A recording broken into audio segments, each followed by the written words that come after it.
ದಾವಣಗೆರೆಯಲ್ಲೂ ಕೂಡ ಬಿಜೆಪಿ ಅಬ್ಬರದ ಪ್ರಚಾರ ಮಾಡ್ತಾ ಇದೆ.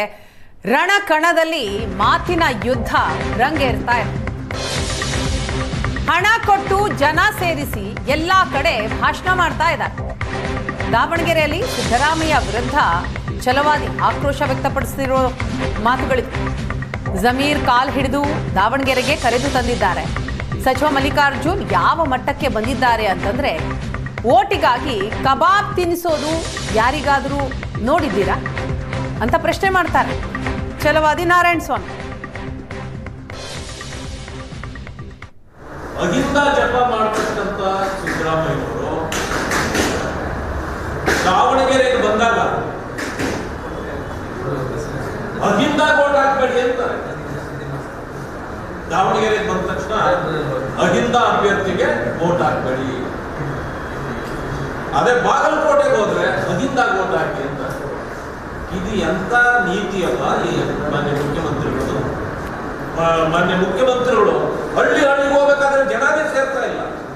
ಆ ಕಾರಣದಿಂದ ಹಳ್ಳಿಗೆ ಮೊದಲೇ 10 ಲಕ್ಷ ಹಣ ಕೊಡೋದು, ಜನ ಸೇರಿಸಿ ಅಂತ ಹೇಳೋದು, ಆಮೇಲೆ ಹೋಗಿ ಭಾಷಣ ಮಾಡೋದು. ಇಂಥ ಪರಿಸ್ಥಿತಿಯಲ್ಲಿ ಕಾಂಗ್ರೆಸ್ ಅನ್ನು ನಾವು ನೋಡ್ತಾ ಇದ್ದೀವಿ. ನಾನು ಕೊನೆಯದಾಗಿ ಒಂದು ಮಾತಾಡ್ತೇನೆ. ಮಾನ್ಯ ಸಿದ್ದರಾಮಯ್ಯನವರು ಇವತ್ತು ನಾಳೆ 5 ಗಂಟೆಗೆ ಈ ಚುನಾವಣಾ ಕಣದಿಂದ ಹೊರಗಡೆ ಹೋಗ್ಬೇಕು. ನಾವು ಅಷ್ಟೇ, ನಾವೆಲ್ಲ ಬೆಂಗಳೂರು ಕಡೆಯಿಂದ ಎಲ್ಲ ಬಂದು ಇವತ್ತು ನಮ್ಮ ಅಭ್ಯರ್ಥಿಯ ಪರವಾಗಿ ಚುನಾವಣೆಗೆ ನಾವು ಭಾಷಣ ಮಾಡ್ತಕ್ಕಂಥದ್ದು, ಜನರನ್ನ ಭೇಟಿ ಮಾಡ್ತಕ್ಕಂಥದ್ದು. ಅವರು ಅದೇ ಕೆಲಸ ಮಾಡ್ತಾ ಇದ್ದಾರೆ. ಬಟ್ ನಾವು ಬೆಂಗಳೂರಿಗೆ ಹೋಗಿದ್ದೀವಿ, ಬಂದಿದ್ದೀವಿ. ಅವರು ಮಾತ್ರ ಬೆಂಗಳೂರಿಗೆ ಹೋಗ್ಲಿಲ್ಲ. ಯಾಕಂತಂದ್ರೆ ಏನಪ್ಪ ಎರಡೂ ಕಡೆ ಹೋಗ್ಬಿಡ್ತೇನಲ್ಲ, ಹೆಂಗಾದ್ರೂ ಮಾಡಿ ಗೆಲ್ಲಿಸ್ಬೇಕು ಅಂತ ವಾಮ ಮಾರ್ಗಗಳನ್ನ ಹಿಡಿದು ಏನೆಲ್ಲ ಕೆಲಸ ಮಾಡ್ತಿದ್ದಾರೆ. ನಾನು ಹೇಳ್ತೇನೆ, ನಾಳೆ 5 ಗಂಟೆಗೆ ಮಾನ್ಯ ಸಿದ್ದರಾಮಯ್ಯನವರು ಇಲ್ಲಿಂದ ತೆರಳಿದ ಮೇಲೆ ಮುಖ್ಯಮಂತ್ರಿಯಾಗಿ ದಾವಣಗೆರೆಗೆ ಬಹುಶಃ ಇನ್ನು ಬರುವುದಿಲ್ಲ. ಇದು ಜಮೀರ್ ಅಹಮದ್ ಅವರನ್ನ ಯಾವ ರೀತಿ ಕೆಟ್ಟದಾಗಿ ನಡೆಸ್ಕೊಂಡ್ರಿ, ಓಟ್ ಕೇಳ್ತೀನಿ ಇವತ್ತು. ಅವ್ರು ಕೇರಳ ಹೋದ್ರೆ ಇವತ್ತು ಅವರು ನಿಮ್ಮ ಪಾದವೇ ಗತಿ ಅಂತ ಹೇಳಿ ಪಾದ ಹಿಡಿದು ಕರ್ಕೊಂಡು ಬಂದಿದ್ದಾರೆ. ನಿನ್ನೆ ಅವರು ಒಲ್ಲದ ಮನಸ್ಸಿನಿಂದ ಬಂದು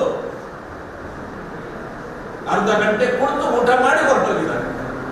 ಆದ್ರೆ ನಾನು ನೋಡೋದು ಮಲ್ಲಿಕಾರ್ಜುನ್ ಅವರು, ಶ್ಯಾಮನವರವರ ಮಗ ಮಲ್ಲಿಕಾರ್ಜುನ್ ಅವರು ಯಾವ ಮಟ್ಟಕ್ಕೆ ಇಳಿದಿದ್ದಾರೆ ಅಂತಂದ್ರೆ, ಓಟಿಗಾಗಿ ಕಬಾಬ್ ತಿನ್ಸೋದು ಯಾರು ನೋಡಿದ್ದೀರಾ ನೀವು? ನಮ್ಗೆ ಓಟ್ ಹಾಕ್ರಪ್ಪ ಅಂತ ಹೇಳಿ ಕಬಾಬ್ ತಿನ್ಸೋ ಮತ್ತೆ ಬಂದ್ಬಿಟ್ರಲ್ಲ. ಇದು ನಿಮ್ಮ ಸಮುದಾಯಕ್ಕಾಗ್ಲಿ ನಿಮ್ಮ ಕುಟುಂಬಕ್ಕಾಗ್ಲಿ ಗೌರವ ತರ್ತಕ್ಕಂಥ ಒಂದು ವಿಷಯವಾಯಿತು. ಎಂತ ವಿಪರ್ಯಾಸ.